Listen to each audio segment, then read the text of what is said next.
चेतना madam सुरू करायचं परत? सगळे जॉइन झाले?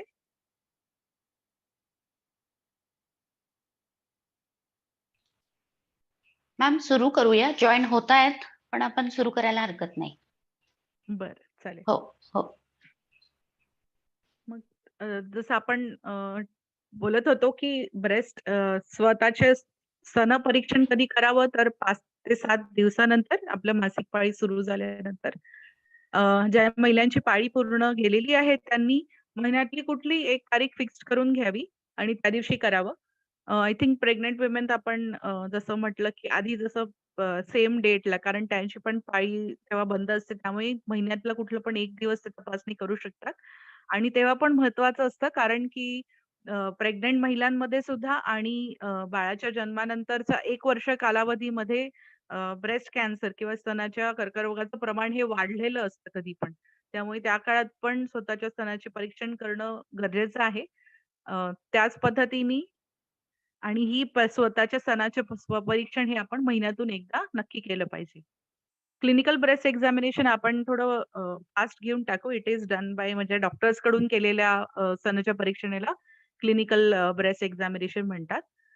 तर आपण बघूया की परीक्षणामध्ये नक्की काय केलं पाहिजे. तर आपण सर्वात पहिलं म्हणतो की इन्स्पेक्शन. इन्स्पेक्शन म्हणजे पाहणी करायची. तर बाहेरून पाहणी कशी करायची?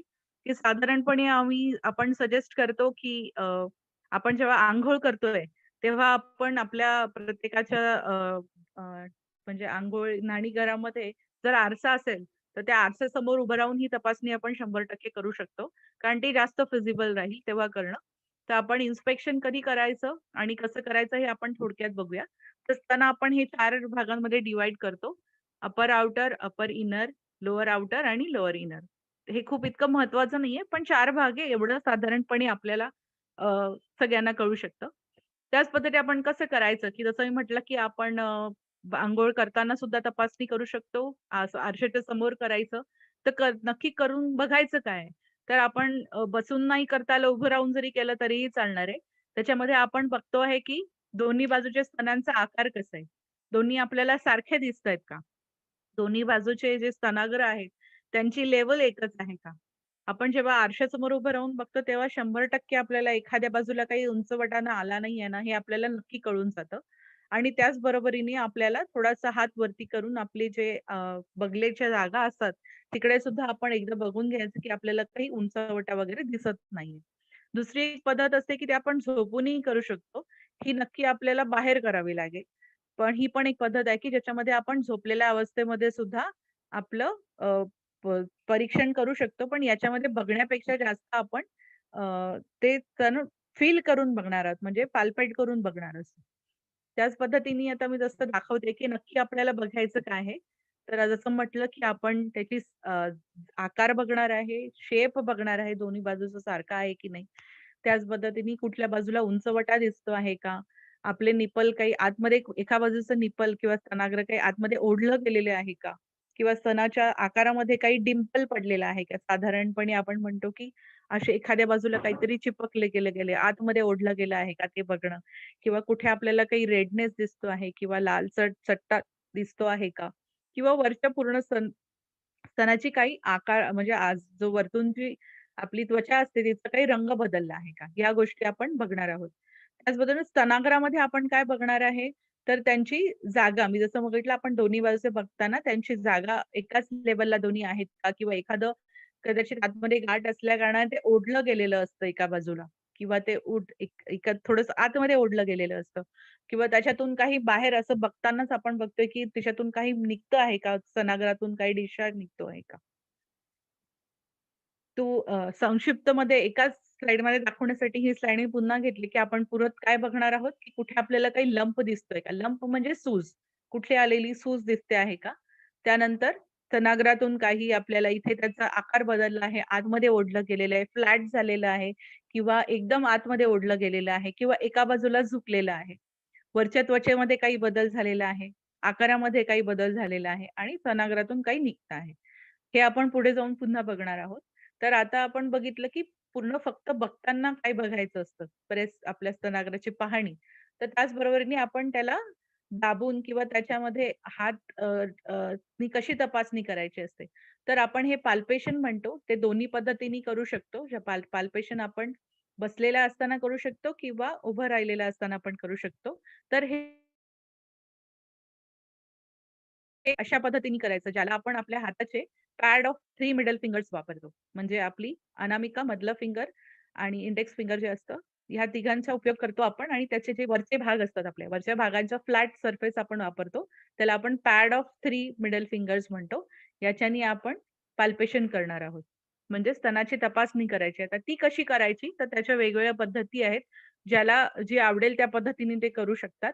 तर या आपण फोटोग्राफमध्ये जसं दाखवलेलं, की तुम्ही इथून सुरू करा पूर्ण आणि वेज शेपमध्ये पूर्णची तपासणी करू शकता. 3 पॅड ऑफ आपल्या फिंगर्सनी, 3 मधल्या फिंगर्सनी. त्याच पद्धतीने पाहिजे तर आपण अशी सर्क्युलर पद्धतीने ती तपासणी करू शकतो स्तनाग्रापासून सुरू करून, की जेणेकरून आपल्याला फीलमध्ये काही लंप जाणवतो आहे का? किंवा काही सूज जाणवते का आतमध्ये? त्या तसं पण नाही करायचं असेल तर आपण एका बाजूनी सुरू करून अशा व्हर्टिकल पद्धतीने पूर्ण संपवत पूर्ण स्तनाची चाचणी करू शकतो. ती एका बाजूची झाल्यानंतर ऑफ त्याच पद्धतीने आपण दुसऱ्या बाजूच्या स्तनाची पण तपासणी करायची असते. तर आता आपण त्याच पद्धतीने म्हटलं, की डिस्चार्ज हा फक्त बाहेरून आपण बघितला, पण तो पाल्पेट करून किंवा कसा बघायचा असतो, तर आपण त्याच्यासाठी आपण आपलं जे निप्पल असतं त्याला थोडंसं स्क्वीज करायचं. जसं आपण टूथपेस्टमधनं पेस्ट काढण्यासाठी जसं करतो, तसं स्क्वीज करायचं थोडंसं आणि लक्ष द्यायचं, की आपल्या स्तनाग्रातून काही डिस्चार्ज येत नाहीये ना.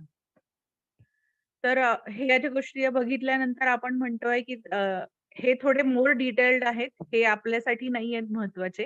ह्या गोष्टी डॉक्टर्स बघतात. त्याच्यामध्ये अजून काय बघतो प्रकर्षाने, की त्या त्वचेचं काही टेम्परेचर म्हणजे आपल्याला एखादा भाग काही जास्त गरम लागत नाहीये का? कुठे काही सूज नाहीये, काही टेंडरनेस म्हणजे काही दाबल्यानंतर दुखत नाहीये ना? या सगळ्या गोष्टी आपण नंतर बघतो, की त्याच्यानंतर ती जी सूज आहे ती कुठे फिक्स्ड नाही आहे ना, मागच्या खालच्या त्वचेला, वरच्या त्वचेला किंवा खालच्या बऱ्याच स्तनाच्या टिश्यूंना ती चिकटली नाहीये ना, हे आम्ही बघितलं जातं. तर तुम्हाला साधारणपणे माहिती असावी म्हणून मला सांगावसं वाटलं, की आपण म्हणतो, की एखादी आपली गाठ नॉर्मल आहे किंवा नाहीये.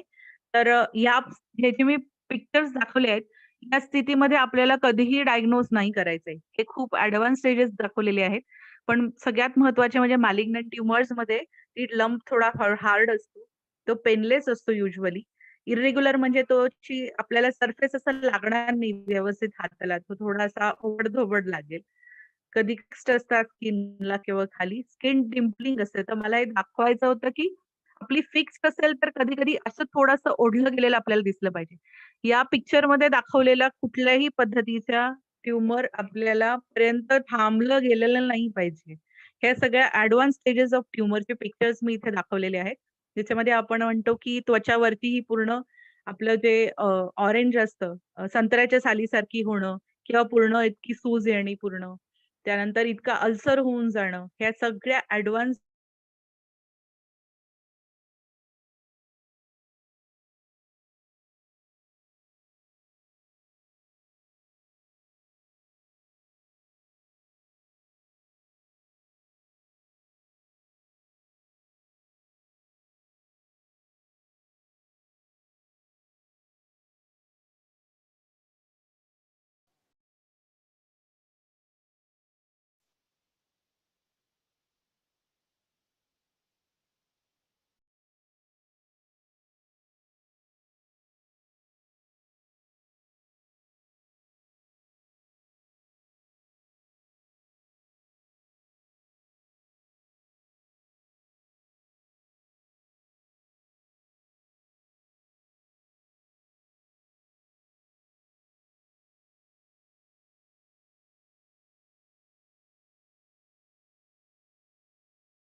बहुतेक मॅडमकडे काही नेटवर्क इश्यूज आहे. कोणीही लेफ्ट होऊ नका. खूपच महत्त्वपूर्ण माहिती आपल्या सगळ्यांना घरी बसल्या-बसल्या मिळते आहे. खूप सुंदर मॅडम सगळ्यांना समजावून सांगता आहेत. तुम्हाला हे नक्कीच आवडत असणार आहे.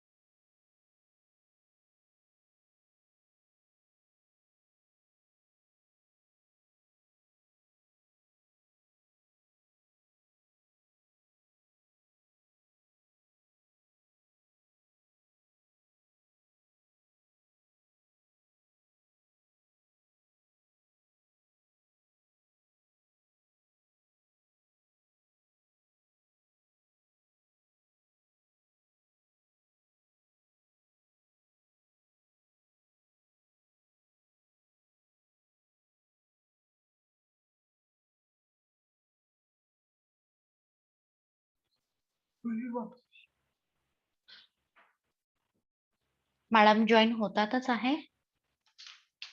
नेटवर्क इश्यूज, रेनी सीझन सगळ्यांना आपल्याला अडचणी माहिती आहेत. थोडंसं आपण बेअर करूया.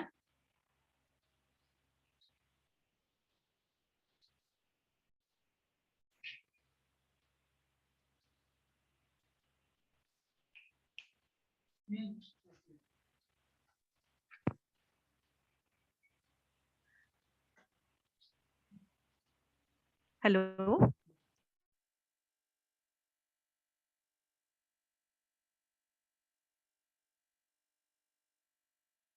Hello, Chetna ma'am.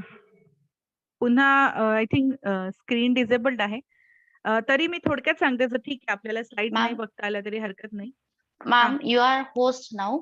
You can share screen. Okay, okay. Sure, sure. Thank you.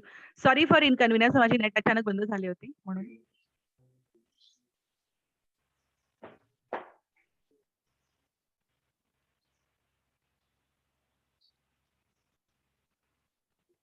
जसं म्हटलं, की आपल्याला डायग्नोसिस करता येतो छोट्याशा या 3-4 गोष्टी केल्यानंतर.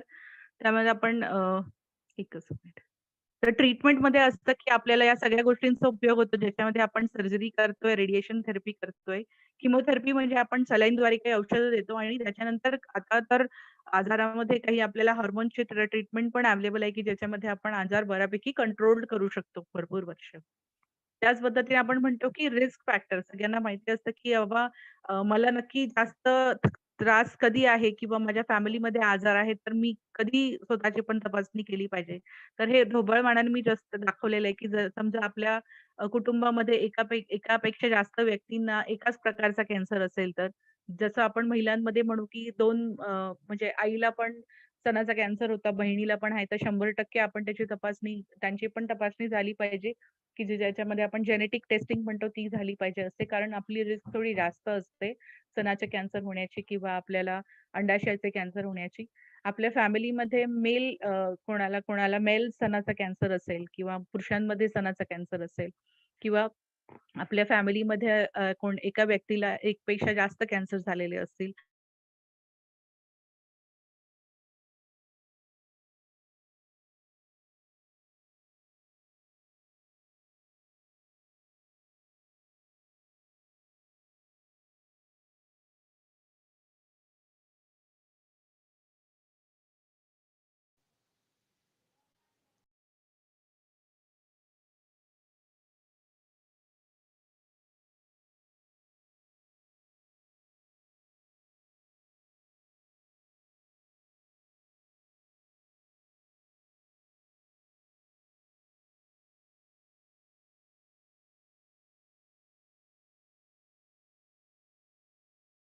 आणि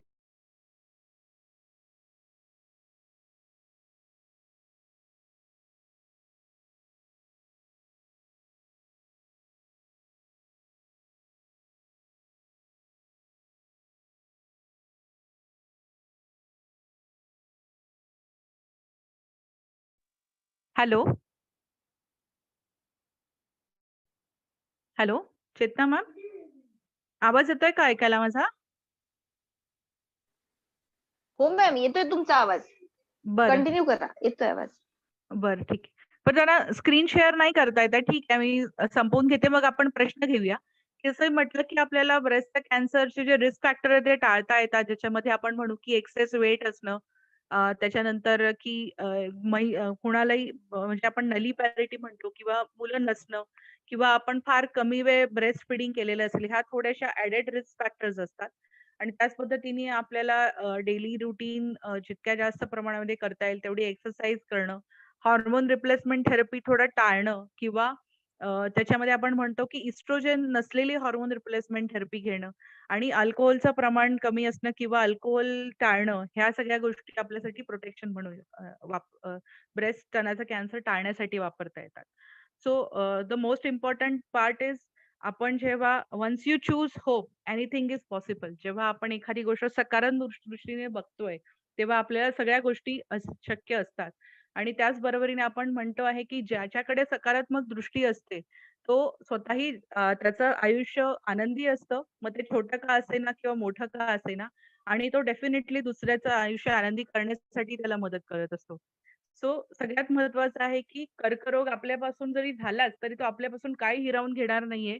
तर cancer is so limited that it cannot cripple love. It cannot shatter any hope. It cannot kill our friendship.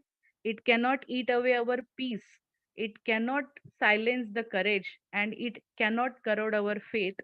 It cannot reduce eternal life. It cannot quench the spirit. And most important, it cannot destroy our confidence and it cannot shut out our memories. So everything else is possible. So I think ह्या ग्रुपद्वारे तुम्ही जे खूपच मोठं काम करत आहात, की एकमेकींना आधार देऊन आपली सकारात्मकता वाढवण्याचं. तर त्याच्यामध्ये माझ्याकडून काही थोडासा हातभार लागला असेल अशी मी आशा व्यक्त करते.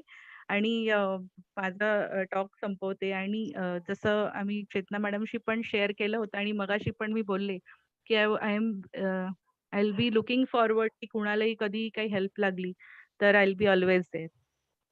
आणि आय थिंक आपण आता कुणाला काही प्रश्न असतील किंवा आपण टू वे जी चर्चा करायची आहे, तर त्याला सुरू करूया. चेतना मॅडम. आता मी सगळ्यांना विनंती करेल, की एक थोड्या वेळासाठी सगळ्यांनी आपले आपले ऑडिओज अनम्यूट करा. मोकळेपणाने आपला संकोच बाजूला ठेवा आणि मोकळेपणाने मॅडमशी बोला. काहीही शंका असतील कोणालाही, तर आज मॅडम तुमच्या समोर आहे. तुमच्या घरात आहेत तुमच्यासोबत. तर अगदी बिनधास्तपणे प्रश्न विचारा. मॅडम तुमच्या प्रश्नांची उत्तरं देणार आहेत.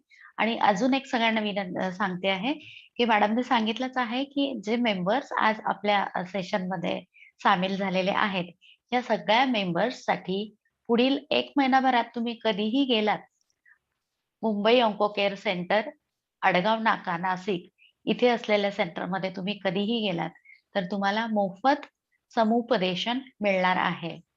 त्याच्यामुळे संधीचा फायदा घ्या. आता मॅडमशी काही प्रश्न विचारायचे असतील, तर नक्की विचारा. मॅडम तुमच्या प्रश्नांची उत्तरं नक्की देतील. येस, येऊ द्या प्रश्न.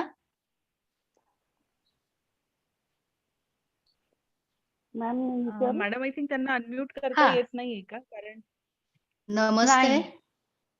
हो. नाही. चालेल. हा, विचारा. विचारू? विचारा. हो. मंजुषा मॅडमनी हात वरती केलेला. हो. नमस्ते मॅडम, खूप छान माहिती सांगितली.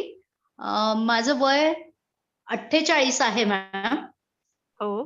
2 वर्ष पिरियड्स गेलेले होते. Menopause period. पण आता पुन्हा रेग्युलर सुरू झाले. त्याचं होऊ शकतं का? रेग्युलर सुरू झालेत म्हणजे? 1 महिन्यानंतर बरोबर पिरियड्स येतंय आता. अशी ही 3री वेळ आहे. आणि जवळपास 2.5 वर्ष मला पिरियड्स आलेच नाही. डॉक्टर वगैरे म्हटले की मेनोपॉज पिरियड आहे तुमचे. गेलेत पिरियड्स. बरं. 48 एज पण आहे. आता ओके. पण आता मध्ये तुमचे औषधं सुरू होते म्हणून बंद झाले होते? औषध वगैरे नव्हते सुरू काही. मग आता एकदम रेग्युलरली येतात आहेत का? हो, 2 वेळेस झाले रेग्युलर आली आहेत. ओके. पण तुम्हाला काही बदल जाणवतोय का? की गाठी पडतात आहेत, खूप दुखत आहे?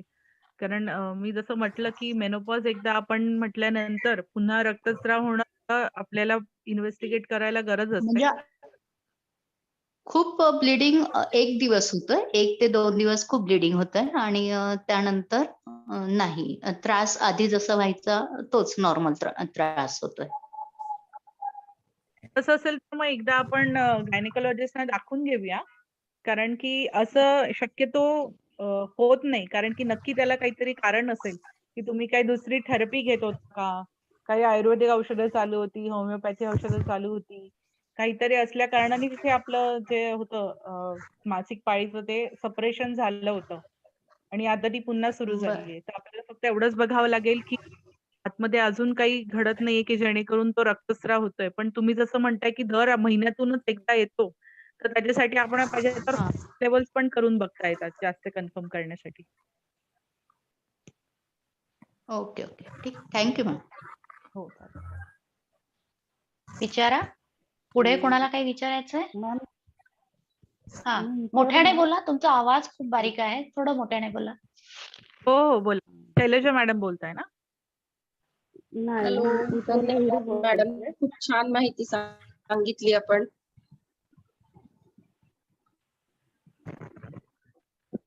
हॅलो. हां, बोला शैलजाताई हॅलो. बोला. तुम्हाला काही विचारायचं आहे मॅडमला?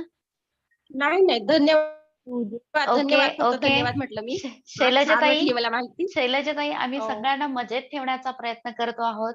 तुम्ही पण मजेत राहा आणि आपल्या पुढच्या हो, सेशन्सची हो. माहिती मिळवण्यासाठी या नंबरवरती नक्की संपर्क साधत राहा. हो, धन्यवाद. चेतना मॅम हे मॅमचा नंबर शेअर करा ना. मॅडमचा कुठे नंबर? आडगाव नाक्याला असतात ना मॅम? हा, नंबर त्यांचा कॉन्टॅक्ट नंबर वगैरे. कारण कोणी पेशंट पाठवता येईल किंवा त्याला काही वाटलं मॅडमला भेटता येईल. बरं. तुम्ही सगळेजण बघू शकत असाल hope Mumbai onco-care centre cancer centre जे आहे आडगाव नाक्यावरती, त्याचा तिथला फोन नंबर तुम्हाला सगळ्यांना स्क्रीनवरती माझा दिसत आवाज असेल. जातो. मी नंबर सांगते. नंबर लिहून घ्यायचा असेल कोणाला तर लिहून घेऊ शकता. तुम्ही 8971 चॅट बॉक्स मध्ये टाकलं तरी चालेल मॅम. ओके.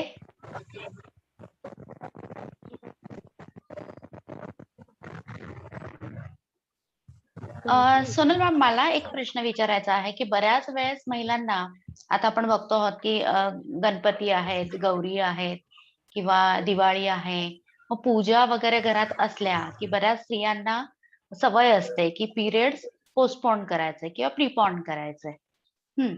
तर ह्या ज्या गोळ्या घेणं आहे, हे मला काही वर्षातनं विचारायचं साधारण हॅलो, आवाज येतोय माझा? हां, सोनल मॅम. हॅलो. हा, येतोय आवाज येतोय मॅम तुमचा. हां. तर वर्षातनं साधारण किती वेळेस अशा गोळ्या घेणं हे आपण नॉर्मल समजू किंवा अति जास्त प्रमाणात गोळ्या घेतल्या जात आहेत. हे कसं समजायचं? सोनल मॅमकडे परत नेटवर्क इश्यू दिसतोय. आपल्या प्रश्नांची उत्तरं मिळणारच आहे. हॅलो. हां, मॅम. सॉरी. हां. हां, मॅम मी प्रश्न विचारत होते असा, हो, की हो, हो. येस. हां, की घरामध्ये पूजा वगैरे असली ना, की बऱ्याच महिलांना सवय असते, की मेन्सेस पोस्टपोन करा किंवा प्रीपोन करा. तर ह्या गोळ्या घेणं म्हणजे किती वेळेस आपण वर्षातनं घेतल्या तर समजलं जाईल, की बुवा नाही ठीक आहे एवढं नॉर्मल आहे आणि अति जास्त प्रमाणात घेतल्या जातायत. हे केव्हा म्हणजे साधारण किती वेळेस वर्षातनं त्या घेऊ शकतात? किंवा घ्यायला पाहिजे? खूपच चांगला प्रश्न विचारला मॅडम. हां. की कसं आहे, की एखाद्या वेळेला आपण कधीतरी केलंय तर चालू शकेल. पण शक्यतो जेवढं पण असेल ना, की आपले जे हॉर्मोन्स रिलेटेड जो आपण म्हणतो, की मासिक पाळी येते आहे, त्याला शक्यतो छेडछाड न करणं तितकं जास्त चांगलं राहील. कारण की कधी काय होतं, की आपण एका महिन्यासाठी ते सप्रेस करून घेतलं. कारण त्या पिल्समध्ये आपण जसं म्हणतो, की जास्त माहिती पाहिजे असेल तर त्या अनुषंगाने मी सांगू इच्छिते, की आपण रिप्रोडक्टिव्ह हॉर्मोन्स 2 हॉर्मोन्स असतात आपले, की एस्ट्रोजन असतं आणि प्रोजेस्टेरॉन असतं. बरोबर. तर त्या पिल्स मध्ये आपल्याकडे प्रोजेस्ट्रॉन पिल्स असतात त्या. तर प्रोजेस्ट्रॉन पिल्स युजुअली सेफ आहेत. जसं मी म्हटलं की हार्मोन रिप्लेसमेंट थेरपीमध्ये आपण प्रोजेस्ट्रॉनचे जे म्हणजे आपण इंट्रायुट्राईन डिव्हाइसेस वापरतो किंवा कॉन्ट्रासेप्टिव्ह हे असतात कॉपर टी जे असतात, बरोबर? सगळ्यांनी कधी ऐकलेले असेल किंवा आपण जे ओसी पिल्स वापरतो. तर त्या अनुषंगाने जर आपण विचार केला तर ओसी पिल्स ह्या थोड्या सेफ मानल्या जातात. बरोबर. पण सारखं वापरणं ते कधीही चांगलं नाही. कारण की काय होतं, की आपण 1 महिन्याभरात ते वापरल्या, परत त्याच्यानंतर जी आपल्या हार्मोन सायकलला नॉर्मल व्हायला तितकाच वेळ लागलेला असतो. त्यामुळे थोडासा इम्बॅलन्स तर होतो. ते जे अगदी प्रूव्हन नाही म्हणता येणार आपल्याला, की वापरणं सेफ नाहीये. कारण प्रोजेस्टेरॉन ज्याच्यामध्ये असतात त्या प्रोजेस्टेरॉन ओन्ली पिल्स असतात.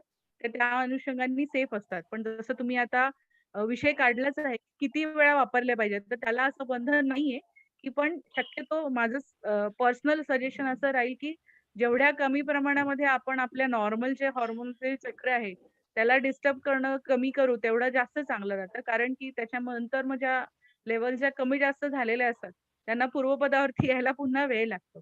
त्यात मला अजून एक गोष्ट ॲड करावीशी वाटेल, की ह्याच अनुषंगाने थोडासा पुढचा प्रश्न आपण घेऊ, की कधी-कधी महिला आपण म्हणतो, की सध्या आपण बाळ होत नाहीये म्हणून पण ट्रीटमेंट घेतल्या जातात. बरोबर. आपण त्याच्यामध्ये आर्टिफिशियली कोणाचं ओव्ह्युलेशन होत नाहीये, त्याच्यासाठी हार्मोन्स घेतले जातात. तर हे नक्की प्रूव्हन आहे, की जेव्हा आपण अशा थेरपीज घेतलेल्या असतात, यांच्यामध्ये कुठे ना कुठेतरी काहीतरी अंडाशयाचं कॅन्सरचं प्रमाण वाढलेलं किंवा महिलांच्या निगडीत हार्मोनच्या रिलेटेड कॅन्सरचं प्रमाणचा धोका वाढलेला आपण त्याच्यामध्ये नक्की बघितलेला आहे. अच्छा. खूपच महत्त्वपूर्ण माहिती दिली मॅडम. प्रश्न विचारा पटकन. मैत्रिणींनो, कुणाला अजून काही विचारायचं असेल तर विचारा. त्याच्यानंतर शेवटची 5 मिनिटं परत मी बोलणार मॅम, आहे. मला विचारायचंय हां, बोला. मी उज्ज्वला हिरे बोलते. हां. बोला ना. मॅडम, मला ब्रेस्ट कॅन्सर झालेला होता. माझी ट्रीटमेंट आता शेवटच्या टप्प्यात आहे. ओके. पण मला काही हाताचे व्यायाम सांगितलेले आहेत डॉक्टरांनी, सोनल मॅडमनी. पण कसं होतं, शरीर आणि मन याची सांगड घालताना मग शरीर माझं थोडंसं रिलॅक्स झालेलं आहे, की मला रोज हाताचा व्यायाम त्यांनी सांगितलेला आहे. पण मी रोज काय करते, सकाळी 4ला मला जाग येते. पण मी परत 5 मिनिटं झोपू असं करता मला 6 वाजून जातात. 6 वाजल्यानंतर मला स्कूलची तयारी करायची आणि जायचं. म्हणजे असं माझं मन तेवढं असं तयार नाही होतं, की नाही मला ही एक्सरसाइज रोज केली पाहिजे आणि म्हणून ती माझ्यासाठी गरजेची आहे. मी बऱ्याच वेळेस अशी स्थूल होऊन जाते. तर स्वतःला चीअर अप करण्यासाठी माझं मन तयार करण्यासाठी काय करावं? जसं मी म्हटलं ना, की आपल्याला पॉझिटिव्ह ॲटिट्यूडच जास्त हेल्प करू शकतो. तर आय थिंक ते जास्त मदत करेल, की आपण किंवा खूप बनवू शकतो. तसं आपण प्रयत्न करूया.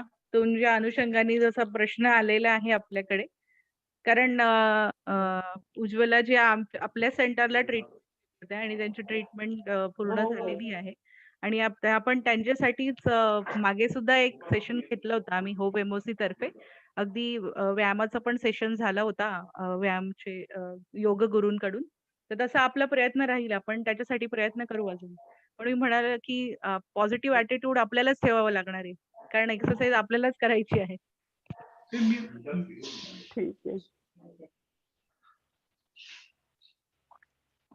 अजून कोणाचा प्रश्न येतोय? आपल्याकडे शेवटची 8-9 मिनिटं आहेत अजून. दुसरं सेशन संपण्यासाठी. विचारू? हां, येस मॅडम विचारा. विचारा. मॅडम, माझी मैत्रीण वय आहे 42 तिचं. 42-43 वय आहे. बरं. गुप्तांगाचा त्रास होतोय असं तिचं म्हणणं आहे आणि मावशीलाही आहे, आईलाही आहे. बरं. आयुर्वेदिक ट्रीटमेंट चालू आहे. तर ॲलोपॅथीत तिला लवकर कुठे काही दाखवणं हे गरजेचं आहे का? आईला पण आहे, बहिणीला पण आहे तुम्ही म्हणताय. पण मावशीला आहे. मावशीला आहे. गुप्तांग. हो, पण मग कसं आहे, की गर्भाशयाच्या मुखाचा जर आजार असेल, तर त्याचा ते असतो. पण मग त्यांना जर त्रास आहे तर दाखवणं गरजेचं आहे. जसं आपण फक्त स्तनाच्या कॅन्सरच्या प्रिव्हेन्शन बद्दल म्हटलं, तसं गर्भाशयाच्या मुखाचं कॅन्सर प्रिव्हेन्शन तर खूप चांगल्या पद्धतीने करता येऊ शकतं आपल्याला. कारण की त्याच्यामध्ये आपण सिंपल पॅप टेस्ट असतो ती करतो. बरोबर आहे. आणि जर त्यांचा त्रास जातच नसेल, तर 100% त्यांनी दाखवायला पाहिजे. कारण तपासणी करून घेणं जास्त महत्वाचं आहे. कारण ते फक्त ओके. इन्फेक्शन आहे किंवा दुसरं काय आहे, तर ते आपल्याला बघणं जास्त महत्वाचं आहे. एकदा ओके. पुन्हा आपल्याला निदान झाल्यानंतर तर औषधाबद्दल आपण पहिलं निदान होणं महत्वाचं आहे. ओके. ओके. ठीक. Thank you ma'am. सगळ्यात महत्वाचं हेच आहे की आपला विषय आजचा जो होता की संकोच बाजूला ठेवा. तर जे काही आहे ते निसंकोचपणे डॉक्टरांना दाखवणं ही पहिली जी पायरी आहे ही सगळ्यांनी चढायला पाहिजे. कारण की 40शी नंतर वर्षातनं एकदा तरी मिनिमम आपल्या ह्या ज्या बेसिक टेस्ट आहेत ह्या सगळ्यांनी करून घ्यायला पाहिजे. आणि मला वाटतं आपलं सेंटरही शिबिर ऑर्गनाइज करत असतात. तर ह्याच्या पुढेही शिबिर असतील त्यावेळेस तुमच्यापर्यंत माहिती पोहोचवली जाईल असं सोनल मॅडम मी तुमच्यातर्फे सांगू का सगळ्यांना? नक्की, नक्की. हां. कारण की असेल तर त्याचा फायदा नक्कीच सगळ्यांनी घ्यायला पाहिजे आणि या दुर्धर आजारापासून आपण स्वतःला किती लांब ठेवू शकू ते बघायला पाहिजे. अजून प्रश्न आहे का कुणाचे? प्लीज असेल तर लगेच विचारा. चेतना, मला विचारायचं होतं. हां, येस. बोल Sadhana. Thank you ma'am. Very informative information दिली आहे तुम्ही. खूप चांगली माहिती दिली आहे. बट बऱ्याच महिलांना हे माहित नसतं की काहीतरी चेक करायचं आहे. म्हणजे मनोमन त्यांना भीती असते की अरे आपण वर्षाकाठी एक टेस्ट केली पाहिजे आपल्यासाठी. बट नक्की कुठली टेस्ट करायची हे बऱ्याच जणांना माहित नसतं. तर साधारण कुठल्या टेस्ट कराव्या महिलांनी? जसं मी म्हटलं की स्तनाच्या परीक्षणासाठी आपण दरवर्षी नाही सजेस्ट करत. पण 40च्या पुढच्या महिलांनी कमीत कमी 2 ते 3 वर्षातून एकदा आपले घेतली पाहिजे. ज्या महिलांच्या कुटुंबामध्ये ऑलरेडी आपल्या आजार आहे, जसं की आपली रिस्क थोडी जास्त आहे, त्यांच्यामध्ये आपण नक्की सजेस्ट करतो की त्यांनी वर्षातून एकदा ही टेस्ट करावी. त्याच्यानंतर जसं म्हटलं म्हणजे मॅमोग्राफी म्हणजे आपण म्हणतो स्तनाचा एक विशिष्ट प्रकारचा एक्स-रे असतो. त्याच्या वर जाऊन आपण ही जी मी म्हटलं आहे की स्वतःच्या स्तनाचं स्वपरीक्षण हे तर सगळ्यांनीच केलं पाहिजे. त्याला वयोमर्यादा म्हणजे आपण म्हणू शकू की घरामध्ये कॅन्सर असेल तर अगदी 18 वर्षापासूनच्या वरच्या मुलींना पण आपण सजेस्ट करणं आणि बाकीच्या महिलांमध्ये आपण म्हणू की 25 वर्षाच्या वयोगटातल्या सगळ्या महिलांना ज्यांचे रिप्रोडक्टिव्हली ऍक्टिव्ह असतात त्या सगळ्यांनी आपलं स्वतःचं स्वपरीक्षण दर महिन्याला केलं पाहिजे. त्यातून जास्त काही जाणवलंच तर वर्षातून एकदा क्लिनिकल ब्रेस्ट एक्झामिनेशन म्हणजे डॉक्टरकडे जाऊन तपासणी करून घेतली पाहिजे. 2 ते 3 वर्षातून एकदा आपल्याला जनरली 40 ते 45 वयोगटाच्या पुढच्या महिलांनी मॅमोग्राफी करून घेतली पाहिजे. जो एक स्तनाचा एक एक्स-रे असतो. शक्यतो इंडियन रेकमेंडेशन नाहीयेत, पण आपण म्हणू की अमेरिकन रेकमेंडेशन जे आपण फॉलो करतो, त्याच्यामध्ये जवळ ते 75 वयोगटापर्यंत तपासणी करणं त्याच्यामध्ये नमूद केलेलं आहे. म्हटलं गर्भाशयाच्या मुखाच्या कॅन्सरसाठी तर मी म्हटलं की 40 अगदी 30 वर्षाच्या वरच्या महिलांपासूनच वर्षातून 3 वर्षातून एकदा आपल्याला पॅप स्मिअर करून घेतला पाहिजे असतो. पॅप स्मिअर म्हणजे एक साधीशी तपासणी असते की ज्याच्यामध्ये ते आपण खालून एक ब्रश सारखं छोटीशी काडी आपण म्हणू शकतो त्याला. एक असते ती घालून त्याच्यातून फक्त गर्भाशयाच्या मुखाच्या इथून काही सेल्स काढल्या जातात. त्याला काढणं पण नाही म्हणत, ते फक्त असं ब्रश आतमध्ये फिरवला जातो आणि त्या स्लाईडवरती फिरवतात. त्याचे सेल्स निघतात त्या. त्याला इतका सिंपल असतो तो पॅप स्मिअर आपण 3 वर्षातून एकदा तरी केलं पाहिजे किंवा त्याला अजून एक ॲडिशनल टेस्ट असते की ज्याच्यामध्ये आपण तर त्या आपण करू शकतो त्या अनुषंगाने. तर 5 वर्षातून एकदा आपण या 2 पैकी तपासण्या करू शकतो नक्की. ओके. Thank you ma'am. थँक्यू.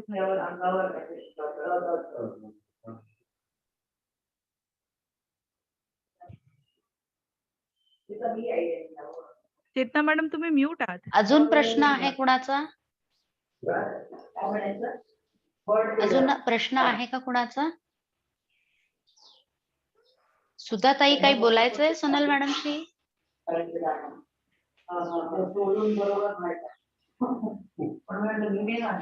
सगळ्यात महत्वाचं मॅडम, आजचा जो विषय आपण छेडला होता, संकोच बाजूला ठेवणं, आणि तुम्ही जे अगदी शेवटचे 5-6 वाक्य जे सांगितले, अगदी आयुष्यामध्ये एक नवं चैतन्य येण्यासारखे हे वाक्य आहेत खरोखर. आता उज्ज्वलाताई, तुम्ही आज सेशन अटेंड करता आहात, शरीराने खचला आहात, त्याच्यासोबत मनानेही तुम्हाला खचायला होतं आहे. पण मॅडमने सांगितलं तसं की कॅन्सर नेऊन देऊन काय नेणार आहे, तुमचा आत्मविश्वास तर अजिबात नेणार नाही. त्याच्यामुळे हे वाक्य मॅडमचं लक्षात ठेवा. आम्हीही माझ्यासह माझ्या मैत्रिणींना मजेत राहण्यासाठी नवीन नवीन उपक्रम राबवतो आहोत. त्यातलाच आजचा हा एक भाग होता. सोनल मॅडम, तुम्ही आज रविवार असूनही, तुमच्या फॅमिलीचा वेळ असूनही, आज तुम्ही माझ्यासाठी, माझ्या मैत्रिणींसाठी हा अनमोल वेळ दिलेला आहे. खरोखर खूप छान माहिती, खूपच छान माहिती तुम्ही दिली आहे अगदी. आणि ब्रेस्ट सेल्फ एक्झामिनेशनची जी तुम्ही स्लाइड्स आणि हे सगळं दाखवलं, खूपच छान, सगळ्यांना अगदी मार्गदर्शन पण होत आहे. तर तुमचे खूप खूप आभार. प्रिया, जिने मला आजचं हे सेशन कोऑर्डिनेट करायला वेळोवेळी मदत केली, माझे निरोप पोहोचवलेत, आणि तिने जी केलेली मदत आहे, प्रिया, तुझ्याकडनं नेहमीच अशी मदत पुढेही अपेक्षित असणार आहे. प्रिया, तुझेही खूप खूप आभार मानते. आपण सगळेजण मजेत राहण्यासाठी जो प्रयत्न करतो आहोत, जी चळवळ चालवत आहोत, या चळवळीचे काही मी तुम्हाला दाखवते मॅडम, की आपण ह्यातनं जे काही रजिस्ट्रेशन फीज मधनं जो फंड रेज होतो आहे, तो फंड आपण डोनेट करतो आहोत. आतापर्यंत आपण शाळेतल्या मुलींना फीज देण्यासाठी म्हणून मदत केली. त्याच्यानंतर आपण एक गोशाळा आहे, तिथे गायींच्या ट्रीटमेंटसाठी फंड त्यांना लागणार होता, तिथे आपण फंड दिलेला आहे. त्याच्यानंतर आपण मागच्या वेळेस मेडिकल ट्रीटमेंटला लहान मुलं आहेत, 2 लहान मुलं, त्यांची मेडिकल ट्रीटमेंट करण्यासाठी तिथेही आपण मागच्या वेळेस फंड पोहोचवलेला आहे. आजचाही फंड आपण नक्कीच ज्यांना गरजेचं आहे अशा ठिकाणी पोहोचवणार आहोत. आणि ह्यासाठी होप मॉक कॅन्सर सेंटर ने जी मदत केलेली आहे, त्याच्यासाठी मी त्यांचेही आभार मानते. आणि आपलं पुढचं जे मी मजेतचं सेशन असणार आहे, ते सेशन असणार आहे ऑक्टोबरमध्ये. ऑक्टोबरच्या सेशनसाठी लेडी पायलट आहेत शिल्पा मॅडम, त्या येणार आहेत आपल्या सगळ्यांच्या भेटीला. आणि मला असं वाटतं की हे जे पुढचं सत्र असणार आहे, या सत्रामध्ये आपण महिलांसोबत तुमच्या ज्या मुली असतील, वय वर्ष 13च्या पुढच्या मुली, की एक करिअर ऑप्शन म्हणून आपण याच्याकडे बघितलं पाहिजे. आणि हे सेशन मी मुख्यतः आई आणि त्यांच्यासोबत त्यांच्या मुली असं दोघींनीही अटेंड करा, असं मी नक्की सांगेन. फक्त या सेशनची ऑक्टोबर मधली संडेची तारीख मी अजून डिक्लेअर करू